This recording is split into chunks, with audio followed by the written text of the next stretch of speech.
현재 브라질 전역은 격렬한 논란에 휩싸여 있습니다. 단지 파업에 참여했다는 이유로 243명을 즉시 해고한 삼성에 대해 언론은 악마 기업이라며 연일 대기업의 잔혹성을 맹렬히 비판했습니다. 하지만 이 상황에서 브라질 대통령이 직접 국민 앞에 나서 삼성이 옳았으며 해고는 100% 정당했다 고 뜻밖의 발언을 하면서 브라질 사회는 일순간 혼란에 빠졌습니다. 일부에서는 대통령이 외국 기업에 매수되었다는 의혹을 제기했지만 진실은 완전히 달랐습니다. 253명 중 유일하게 파업 참여를 끝까지 거부했던 그녀만이 알고 있던 충격적인 비밀은 과연 무엇이었을까요? 저는 브라질 마나우스에 위치한 삼성전자 공장에서 근무하는 마리아입니다. 올해 26세인 저는 매일 아침 6시에 일어나면서 가장 먼저 오늘도 감사하다. 삼성에서 일할 수 있어 정말 감사하다.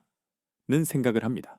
제가 이런 깊은 감사를 느끼는 데는 절실하고도 개인적인 이유가 있습니다. 제 나이 13세였던 그날 저녁을 아직도 생생하게 기억합니다. 평소보다 훨씬 늦게 부두에서 돌아오신 아버지는 얼굴이 새하얗게 질려 계셨고 오늘 일이 없었다고 힘없이 말씀하셨습니다. 그 말은 오늘 돈을 벌지 못했다는 뜻임을 우리는 모두 알고 있었습니다. 저녁 식탁에는 빵 한 조각만이 놓여 있었고 어머니는 그 빵을 아버지, 어머니, 저, 그리고 여동생 몫으로 4등분으로 나누셨습니다.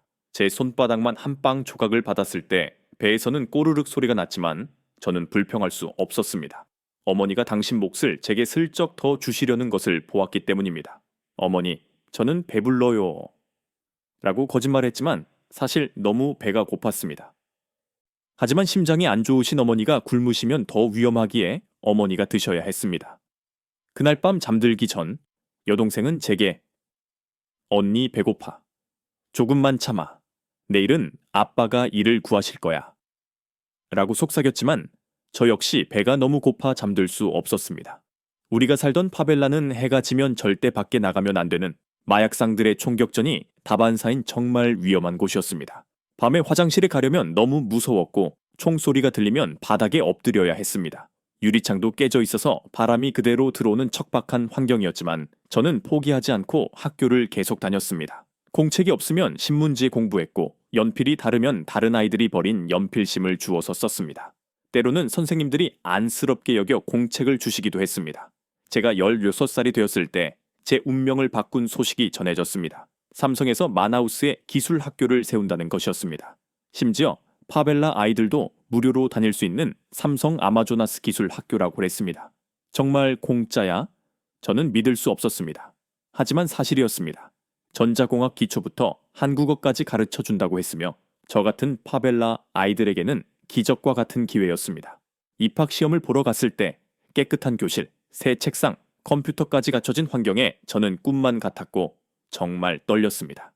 다행히 합격했고 그날 집에 돌아와 가족들에게 소식을 전했을 때 모두 기쁨의 눈물을 흘렸습니다. 삼성기술학교에서의 인연은 제 인생을 완전히 변화시켰습니다. 한국에서 오신 선생님들이 매우 친절하게 전자공학과 한국어를 가르쳐 주셨고 무엇보다 저는 꿈을 가질 수 있게 되었습니다. 기술학교를 수석으로 졸업한 후에는 더 큰 기적이 기다리고 있었습니다. 삼성 장학금으로 대학에 진학할 수 있게 된 것입니다. 대학 4년 동안 등록금과 생활비까지 전액 지원받았습니다. 삼성이 없었다면 저는 평생 파벨라를 벗어날 수 없었을 것입니다. 대학에서는 전자공학을 전공하며 저를 구원해준 회사에 보답하고 싶다는 마음으로 항상 최우등으로 지냈습니다. 밤늦게까지 공부하는 것은 이미 습관이 되어 있었고 졸업 후 삼성전자 마나우스 공장에 취업했을 때의 기쁨은 말로 형언할 수 없었습니다. 첫 월급으로 3,000헤아를 받았을 때 정말 믿기지 않았습니다. 옛날 빵 한 조각을 4등분해서 먹던 때를 생각하면 엄청난 금액이었습니다. 지금 저는 품질 관리팀에서 일하고 있으며 평범한 직원이지만 매일 1시간 일찍 출근해 사무실을 정리합니다. 야근과 주말 근무도 마다하지 않아 여러 부서에서 도움을 요청받곤 합니다. 한국 기술진들은 마리아만큼 꼼꼼한 직원은 처음 본다며 저를 칭찬해 주셨습니다. 성실함 덕분에 여러 회의에 참석하게 되었고 한국 기술진들과도 자주 대화를 나눌 수 있었습니다. 한국어를 할 줄 아는 덕분에 더욱 친근하게 대해주셨습니다. 삼성은 제게 단순한 직장이 아니라 인생의 은인입니다. 파벨라에서 평생 벗어나지 못할 뻔한 저에게 교육 기회를 주었고 기술 학교부터 대학까지 저의 모든 것이 삼성 덕분입니다. 이 회사는 제게 어버이보다 더 큰 은혜를 베풀어 주신 분입니다. 그런데 최근 들어 주변에 이상한 일들이 발생하기 시작했습니다. 집 주변을 맴도는 낯선 차량을 자주 목격했고 어머니 또한 누군가 우리 집을 감시하는 것 같다며 불안해 하셨습니다. 그러던 어느 날 아침, 출근 전에 현관문에 붙어있던 쪽지를 발견했습니다. 당신의 재능이 아깝습니다. 라고 적혀 있었죠. 누가 이런 쪽지를 붙여놓고 저를 지켜보고 있는 것일까요? 며칠 후 구내식당에서 점심을 먹고 있을 때였습니다. 마리아 씨, 같이 앉아도 될까요? 처음 보는 30대 중반쯤의 깔끔한 정장을 입은 남자가 다가왔습니다. 그는 자신의 이름이 호드리구이며 직원 권익 보호 활동을 하고 있다고 소개했습니다. 우리 공장에는 공식 노조가 없다고 하자 그는 아직 공식 조직은 아니지만 몇몇 직원들과 함께 모임을 만들고 있으며 벌써 100여 명이 함께하고 있다고 말했습니다. 호드리구는 부드러운 미소를 지으며 마리아 씨가 삼성기술학교 출신이시죠? 장학생이었다고 들었는데 라고 말을 이었습니다.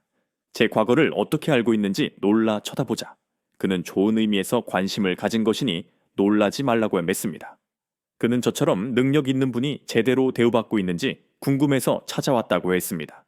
저는 충분히 만족하고 있다고 답했습니다. 호드리구는 정말요? 한국어도 할 줄 아시고 한국 기술진들과 자주 대화하시죠? 야근도 많이 하시고 여러 부서 일을 도와주신다고 들었어요.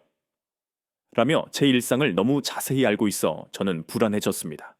그는 회사를 속속들이 아는 사람이 드문데 정작 평범한 직원 다음만 받고 있지 않느냐고 지적했지만 저는 그것도 감사해요. 삼성이 없었다면 저는 이라고 말했습니다. 호드리구는 오시컴 알아요. 삼성이 당신을 교육시켰죠. 하지만 그게 평생 충성해야 할 이유는 아니에요. 당신도 당신의 가치를 제대로 인정받을 권리가 있어요. 라고 설득하며 명함을 건넸습니다. 그는 우리가 함께하면 더 나은 조건을 만들 수 있다고 했지만 저는 뭔가 이상한 느낌을 받았습니다. 그 후로 호드리구는 자주 제게 접근했습니다. 처음엔 노동 조건 개선 이야기였지만 점점 이상한 방향으로 흘러갔습니다. 마리아 씨, 한국 기술진들이 어떤 프로젝트를 진행하는지 아세요? 라고 묻자 저는 글쎄요. 제가 알 필요는 없는 일들이라 고 답했습니다. 그는 당신은 알 권리가 있어요. 이 공장에서 일하는 직원으로서 라고 주장했습니다. 어느 날은 더 노골적으로 야근하실 때 접근할 수 있는 자료들이 있죠? 생산 데이터나 품질 보고서 같은 것들. 왜 그런 걸 모으시죠? 라고 물었습니다. 직원들의 권익을 위해서는 회사 상황을 정확히 알아야 협상할 때 유리하다는 것이 그의 논리였지만 저는 점점 불편해졌습니다. 그럼에도 호드리구는 포기하지 않았습니다. 며칠 후 공장에는 근거 없는 이상한 소문이 돌기 시작했습니다. 한국 본사에서 브라질 공장 축소를 검토한다거나 우리 월급은 그대로인데 한국 직원들은 보너스를 2배로 받는다거나 품질 관리팀 일부를 해고할 계획이라는 소문들이었습니다. 직원들 사이에 불안감이 확산되자 호드리구가 나타나 이제 아시겠죠? 회사는 우리를 언제든 버릴 수 있어요. 우리도 대비해야 해요. 라고 말했습니다. 저는 무슨 대비요? 라고 물었고 그는 파업이요. 우리의 권리를 주장하는 거죠. 라고 답했습니다. 파업이 불법이 아니냐고 묻자 그는 때로는 불법적인 방법도 필요해요. 정의를 위해서라면 이라고 답했습니다. 그리고 그는 저에게 더욱 충격적인 제안을 했습니다. 마리아 씨, 당신이 우리와 함께한다면 큰 힘이 될 거예요. 당신은 한국 기술진들과 가깝고 여러 부서를 드나들 수 있으니까. 제가 무슨 말이냐고 묻자 그는 별거 아니에요. 그저 당신이 보고 들은 것들을 공유해주면 돼요.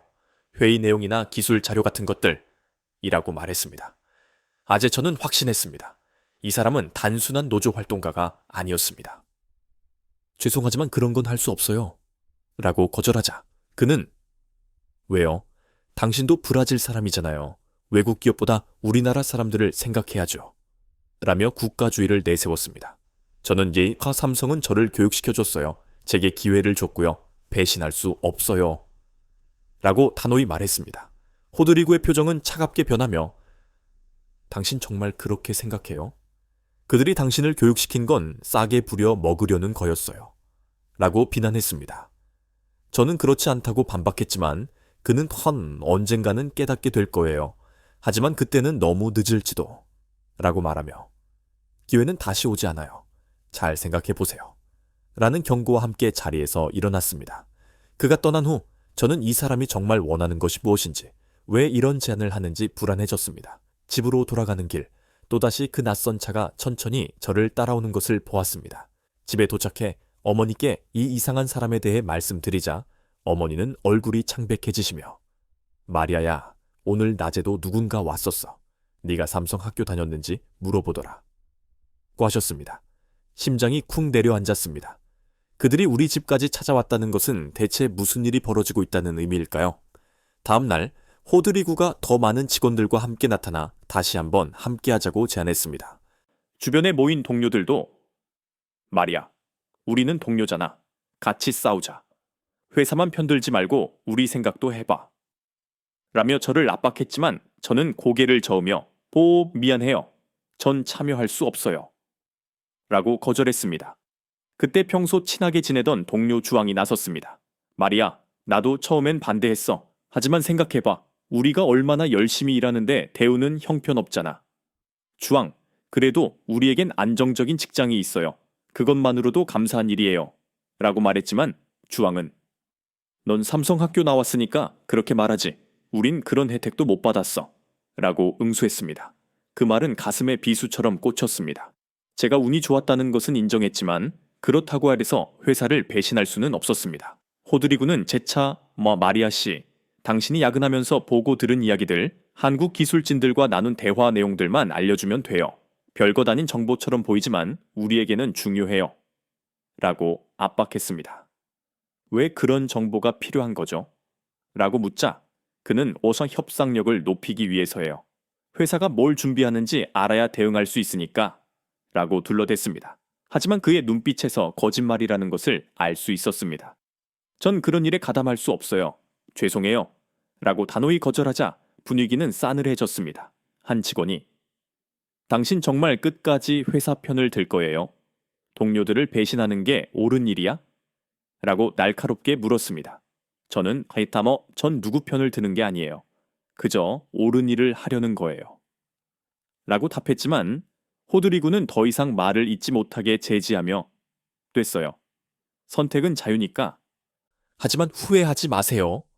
라고 경고했습니다. 그들이 떠난 후 저는 화장실에서 울 수밖에 없었습니다. 왜 이런 선택을 해야 하는지, 왜 동료들과 대립해야 하는지 괴로웠습니다. 집에 돌아와 어머니께 모든 것을 털어놓자 어머니는 제 손을 잡고 마리아야, 네가 13살 때 빵 한 조각을 네 등분해서 먹던 때를 기억하니? 그때 우리에게 희망이 있었니? 없었어. 하지만 삼성이 너에게 기회를 줬잖아. 라고 말씀하셨습니다. 어머니는 눈물을 보이시며 그런 은혜를 어떻게 잊을 수 있겠니? 네가 하는 일이 옳은 거야. 때로는 외로운 길을 가야 할 때가 있는 거야. 특히 옳은 일을 할 때는 더 그래. 라고 저를 다독이셨습니다. 어머니 말씀이 맞았습니다. 삼성은 제게 부모님과도 같은 존재였고 은혜를 배신하는 것은 제 양심이 허락하지 않는 일이었습니다. 다음날 공장 분위기는 더욱 험악해졌습니다. 파업을 지지하는 사람들이 늘었고 저처럼 반대하는 사람들은 고립되었습니다. 점심시간 아무도 제 옆에 앉지 않았고 멀리서 회사 편든다는 애 아니야? 삼성 학교 나와서 특별 대우받았대. 우리랑은 다른 사람이야. 라는 수군거리는 소리만 들렸습니다. 외로웠지만 후회하지 않았습니다. 퇴근 시간에 호드리구가 마지막으로 찾아와 마리아 씨, 정말 마지막 기회예요. 내일부터 본격적인 행동에 들어갈 거예요. 파업이죠. 그리고 필요한 정보들을 확보할 거예요. 라고 최후 통첩을 했습니다. 저는 그 일에 가담할 수 없다고 다시 거절했고 그는 당신이 주는 정보가 있으면 훨씬 수월할 텐데. 정말 아쉽네요. 정말 후회할 거예요. 당신이 아는 것보다 이 일은 훨씬 크거든요. 라고 위협적으로 말했습니다. 그가 떠난 후 불안감이 엄습했습니다. 그날 밤 집에 도착했을 때 어머니는 창백한 얼굴로 오늘 낮에 또 그 사람들이 왔어. 네가 삼성 학교 다녔는지 누구와 친한지 자꾸 물어봤어. 라고 말씀하셨고 저는 등골이 서늘해지는 것을 느꼈습니다. 다음날 아침 9시 공장 앞 풍경은 충격 그 자체였습니다. 파업, 정당한 권리를 찾자. 는 구호를 외치며 수백 명의 직원들이 플래카드를 들고 정문을 봉쇄하고 있었습니다. 저는 연문으로 돌아서 겨우 공장으로 들어갔지만 그때부터 지옥 가선이 시작되었습니다. 배신자가 출근했네! 누군가 소리치자 모든 시선이 저에게 쏠렸고, 너 같은 사람 때문에 우리 투쟁이 약해져! 회사계, 삼성노예. 라는 욕설이 쏟아졌습니다. 종이컵을 던지는 사람도 있었습니다. 간신히 사무실에 도착했지만 책상 위에는 배신자는 대가를 치른다 는 메모가 놓여 있었습니다. 저는 파업에 참여하지 않은 소수의 직원들과 함께 최소한의 업무를 유지해야 했습니다. 점심시간 구내식당은 텅 비었고 저는 구석에서 조용히 밥을 먹었습니다. 주왕이 다가왔지만 표정이 좋지 않았습니다. 아직도 생각 안 바뀌었어? 너는 삼성학교 나와서 특별 대우받으니까 그런 거지? 장학금 받았으니까 회사 편들 수밖에 없겠네. 그 말은 비수처럼 꽂혔고 주왕은 너 같은 특권층은 우리 같은 평범한 직원의 고통을 모르겠지. 너도 조심해. 이 싸움은 이제 시작이야. 라는 경고를 남기고 돌아섰습니다. 오후가 되자 화장실 거울에는 립스틱으로 마리아는 삼성계 배신자 브라질의 수치 라는 욕설이 계속 생겨났습니다. 퇴근 시간 시위대가 저를 둘러쌌고 호드리구는 마리아 씨, 아직도 기회는 있어요. 우리와 함께 하세요. 싫어요? 정말 후회할 거예요. 당신이 아는 것보다 이 일은 훨씬 크거든요. 라고 위협했습니다. 겨우 빠져나와 버스를 탔지만 뒤에는 또다시 검은 차가 따라왔습니다. 어머니는 힘내 내 딸. 옳은 일을 하는 건 항상 어려운 법이야. 라고 위로하셨습니다. 그날 밤 저는 잠을 이룰 수 없었고 새벽 3시쯤 모르는 번호로 오은 전화해서 조심하세요. 당신이 생각하는 것보다 위험한 일이 벌어지고 있어요. 라는 낮은 목소리를 들었습니다. 곧이어 보안팀 직원에게서 마리아 씨, 혹시 최근에 당신의 학교 졸업 기록을 문의한 사람들이 있었어요. 조심하세요.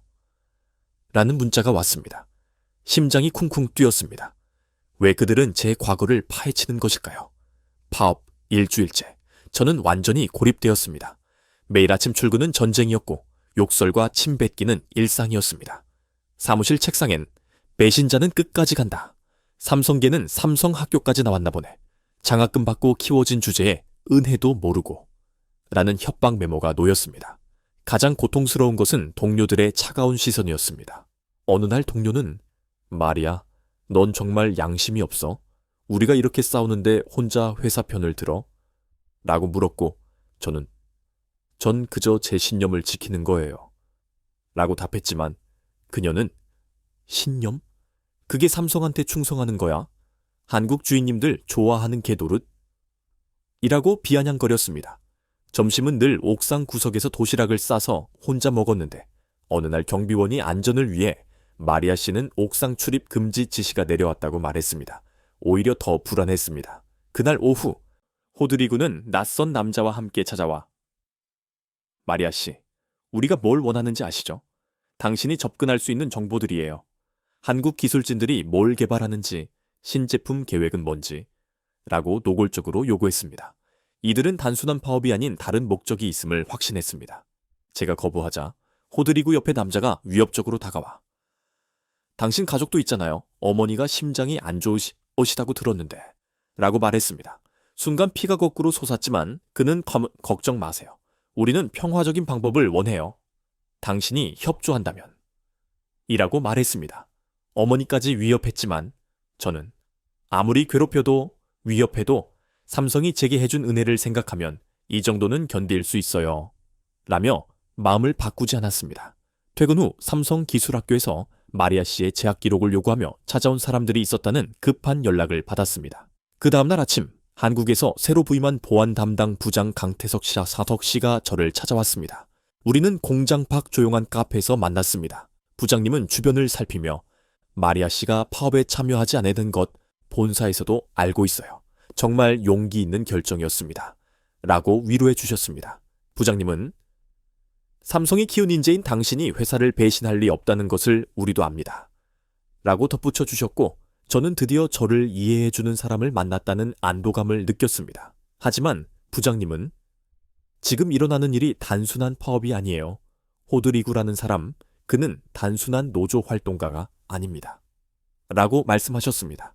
부장님이 보여주신 서류는 호드리구의 중국 출입국 기록이었는데 지난 1년간 12번이나 특정 도시로만 다녀온 기록이 있었습니다. 그 도시에는 우리 경쟁사의 반도체 기술을 개발하는 연구소가 있었습니다.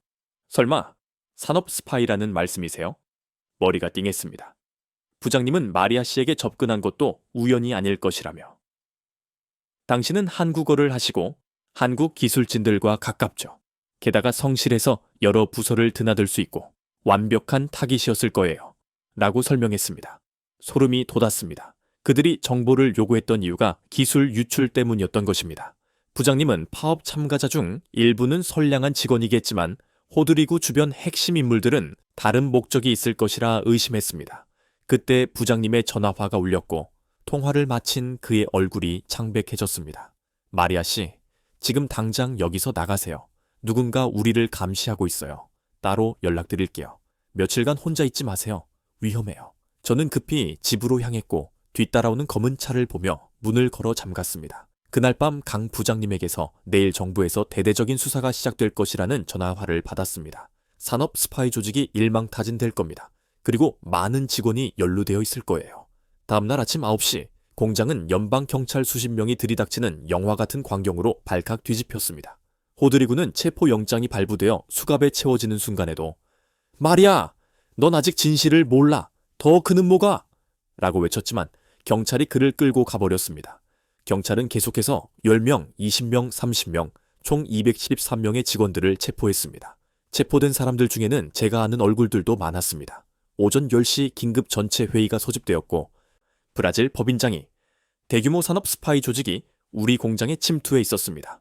중국 경쟁사와 연계되어 조직적으로 기술을 빼돌리려 했죠.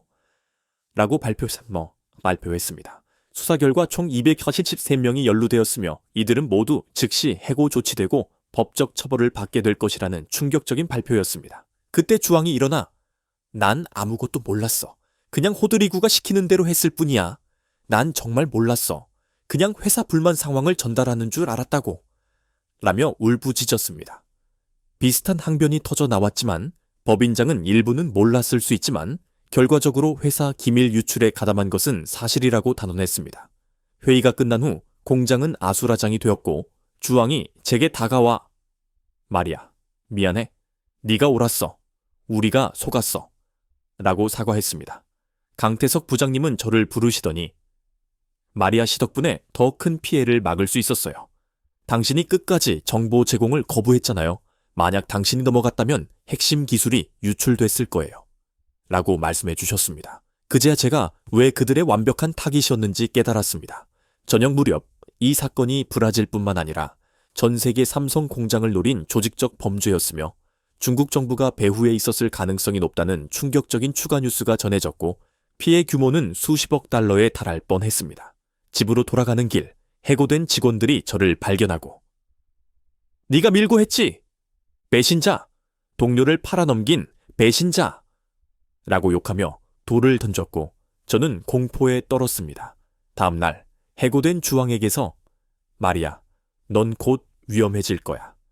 우리가 몰랐던 게 너무 많아. 중국 사람들이 가만히 있지 않을 거야. 조심해! 라는 경고 메시지가 왔습니다.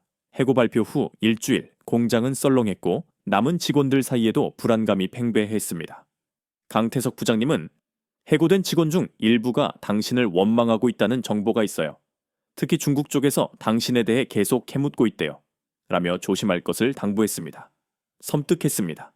그날 오후 주왕에게서 다시 전화가 왔는데 해고된 사람들 중 일부가 이상한 제안을 받고 있어. 중국 기업에서 일하라고. 그런데 조건이 있대. 삼성 직원들의 정보를 가져오는 거야. 특히 너에 대한 정보를 원한대. 라고 말했습니다. 왜 나를? 주왕은 네가 뭔가 중요한 걸 알고 있다고 생각하는 것 같아. 조심해. 라고 경고했습니다. 퇴근 후 집으로 가는데 또 그 검은 차가 대놓고 따라왔고 집에 도착하자 어머니의 표정이 창백했습니다. 어머니는 낮에 중국 사람들 같은 이상한 사람들이 와서 제가 회사에서 뭘 하는지 누구와 친한지 물어봤다고 했습니다. 그들이 봉투를 주고 갔는데 안에는 제가 출퇴근하는 모습, 점심 먹는 모습, 심지어 집 안에서 찍은 듯한 사진들까지 있었고 우리는 모든 걸 알고 있다. 현명한 선택을 하라치드는 메모가 있었습니다. 이들이 얼마나 오랫동안 저를 감시했는지 생각하니 손이 떨렸습니다. 바로 강 부장님께 연락드렸고 부장님은 지금 당장 짐을 싸세요. 안전한 곳으로 모셔야겠어요. 라고 조치하셨습니다. 그날 밤 우리는 회사에서 마련한 안전가옥으로 옮겼습니다. 며칠 후 해고된 직원 중 30명이 중국으로 떠났다는 소식이 전해졌습니다. 주왕은 다시 전화해 중국 사람들이 내 가족을 조사하고 있대. 특히 어머니 건강 상태에 대해 관심이 많아 라고 알려주었습니다. 어머니의 심장병을 알고 있다니 이 싸움이 끝나지 않았다는 생각이 들었습니다. 안전가옥에서 일주일을 보내는 동안 어머니는 스트레스로 인해 수척해지셨고 잠도 제대로 못 주무셨습니다. 그러던 어느 날 새벽 어머니가 갑자기 가슴을 부여잡고 쓰러지셨습니다. 급성 심근경색이었습니다. 다행히 골든타임 안에 병원에 도착했지만 의사는 장기간의 스트레스와 불안이 심장을 악화시켰고 심장 손상이 심각하여 판막치환술과 관상동맥 우회수를 동시에 하는 대수술이 필요하다고 했습니다. 비용은 최소 6만 헤알로, 제 연봉의 2배가 넘는 금액이었습니다. 절망적인 상황에서 저는 강 부장님께 연락했고 부장님은 회사에 특별 의료 지원을 요청해 보겠다고 했습니다. 하지만 제 통장에는 15천 힐만 있었고 은행 대출 한도도 부족했습니다. 어머니의 상태는 더욱 악화되었고 저는 병원 옥상에서 울며 전 그저 옳은 일을 했을 뿐인데 어머니는 죄가 없어요. 라고 절규했습니다. 그때 주왕에게서 전화가 왔고 그는 진심으로 미안하여하며 마리아, 포기하지 마. 분명 방법이 있을 거야. 라고 응원했습니다. 다음날 아침 브라질 법인장이 저를 본사로 불렀습니다. 법인장실에는 한국 본사에서 온 임원들이 있었고 한국인 전무님은 저를 따뜻하게 맞아주셨습니다. 당신의 이야기를 모두 들었습니다. 정말 대단한 용기였어요. 당신이 회사를 지켰어요. 수십억 달러거의 기술을 지켜냈죠. 그리고 법인장은 그 회사에서 결정했습니다. 어머님, 치료비 전액을 지원하겠습니다. 라고 말했습니다. 저는 귀를 의심했습니다. 전액 지원? 그것도 한국 삼성병원에서 최고의 의료진에게 치료받을 수 있도록 주선하겠다는 것이었습니다. 눈물이 쏟아졌습니다. 전무님은 미소를 지으며 이것뿐만이 아니라 저를 보안팀장으로 승진시키기로 했다고 발표했습니다. 강 부장님은 본사에서 마리아 씨를 특별히 지켜보고 있었어요. 삼성기술학교 시절부터요. 당신은 우리가 키운 인재예요. 위기의 순간에 회사를 배신하지 않고 지켜준 것 정말 자랑스럽습니다. 라고 덧붙였습니다. 삼성은 저를 단순한 교육을 넘어 가족처럼 지켜보고 있었던 것입니다. 전무님은 한국 출발 전에 읽어보라며 봉투를 건네셨습니다. 병원으로 돌아가자 이미 한국 의료진이 도착했고 어머니를 한국으로 이송할 준비를 하고 있었습니다. 어머니는 잠깐 의식을 회복하시어 우리 딸 정말 자랑스럽다고 말씀하셨습니다. 다음날 한국 의료진의 동행에 저희는 한국행 비행기에 올랐습니다. 강 부장님은 제게 회장님이 건네신 편지를 읽어보라고 권했습니다. 봉투 안에는 한국 본사 회장님의 친필 편지가 있었습니다. 회장님은 편지에서 당신은 삼성이 추구하는 인재상 그 자체입니다. 진정한 경쟁력은 기술이 아니라 사람에게서 나온다는 것을 깨달았습니다. 당신 같은 직원이 있기에 삼성은 강한 것입니다. 라고 치하셨습니다. 회장님은 치료 후 본사에서 글로벌 보안 전문가로 일할 기회를 주겠다고 약속했습니다. 강 부장님은 마리아 씨는 이제 단순한 직원이 아니라 삼성의 미래를 이끌어갈 인재라고 말했습니다. 비행기가 구름 위를 날아가는 동안 저는 새로운 시작이 기다리고 있다는 예감과 함께 또 다른 싸움이 있을지도 모른다는 생각을 했습니다. 한국 도착 이틀 전 놀라운 소식이 전해졌습니다. 강 부장님은 브라질 공장 직원들이 어머니 치료 후 재활 비용을 돕기 위해 모금 운동을 시작했다고 흥분해서 전했습니다. 저를 배신자라고 비난했던 사람들이었습니다. 심지어 해고된 직원들도 참여하고 있었는데 주왕이 마리아는 우리가 틀렸다는 걸 증명했다. 이제 우리가 사과할 차례다. 라며 주도하고 있다고 했습니다. 눈물이 났습니다. 병실 태블릿에는 수백 명의 동료들이 보낸 영상 메시지가 도착해야 돼 있었고 주왕은 영상에서 마리아, 정말 미안해. 우리가 틀렸어. 넌 진정한 용기가 뭔지 보여줬어. 라고 사과했습니다. 어머니 또한 영상을 보시고 조선돈 좋은 동료들이구나. 네가 지킨 게 회사만이 아니었네. 라고 말씀하셨습니다. 모금액은 3만 헤아를 넘었고 직원들은 마리아 덕분에 우리 일자리가 지켜졌다. 며 감사 편지를 보냈습니다. 심지어 호드리구의 가족까지 편지를 보내 용기에 감사하다고 전했습니다. 미움과 원망이 용서와 화해로 바뀌고 분열이 연대로 바뀌는 순간이었습니다. 어머니는 의식을 완전히 회복하셨고 네, 어머니, 제가 한 선택이 옳았어요. 이제 모두가 가족이 됐어요. 라고 저는 확신했습니다. 한국 도착을 앞두고 마지막 영상 통화에서 브라질 공장 직원들은 모두 돌아오면 성대하게 환영할게. 우리가 기다리고 있을게. 라고 말했고 동료 클라라는 눈물을 흘리며 당신이 보여준 충성심, 이제 우리도 배웠어요. 진정한 가족이 뭔지. 라고 고백했습니다. 인천공항에 도착했을 때 삼성 직원들이 마중 나와 곧바로 삼성병원으로 향했습니다. 병원은 최첨단 시설과 친절한 의료진으로 완벽했습니다. 다음날 아침 8시간에 걸친 대수술이 시작되었고 대기실에서 기다리는 동안 브라질뿐만 아니라 한국 본사, 심지어 다른 나라 삼성 직원들까지 응원 연락을 보내왔습니다.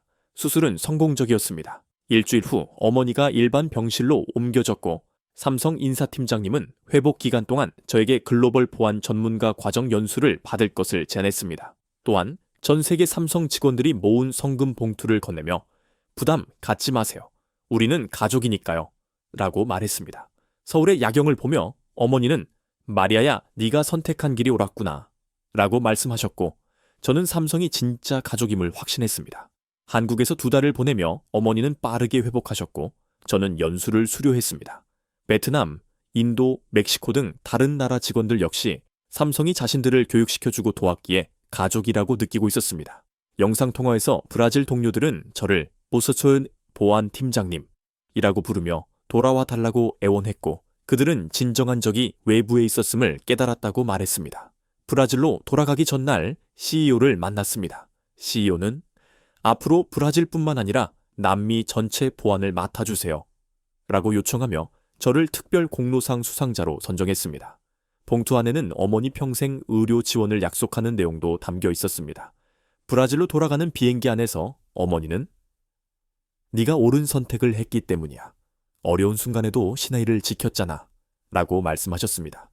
공항에는 동료들이 꽃다발을 들고 환영했고 주왕은 저를 포옹하며 돌아온 걸 환영해 보안팀장님.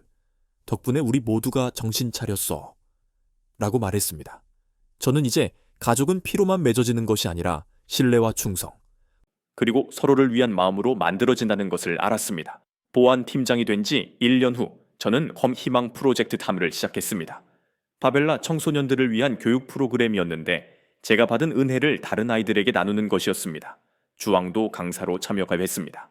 1년 동안 100명이 넘는 아이들이 이 프로그램을 거쳐 30명이 삼성기술학교에 입학했습니다. 회사에서도 이를 정식 사회공헌 사업으로 채택했습니다. 어느 날 파벨라를 방문했을 때 아이들은 달려와 마리아 선생님, 우리도 삼성 갈 거예요. 라고 외쳤고 저는 그들의 눈빛에서 희망을 보았습니다. 제가 받은 가장 큰 선물은 직장이나 돈이 아니라 희망이었고 이제 저는 그 희망을 나누고 있습니다. 어머니는 미소 지으시며 그게 진짜 가족이지. 진짜 가족은 함께 성장하는 거야. 라고 말씀하셨습니다. 신뢰하고 돕고 받은 사랑을 다시 나누는 것. 그것이 제가 배운 삼성 가족의 정신입니다. 지금까지 브라질 삼성 공장 마리아의 감동적인 사연을 들어주셔서 감사합니다. 파벨라의 빵 한 조각을 4등분하던 소녀가 보여준 굳건한 충성심.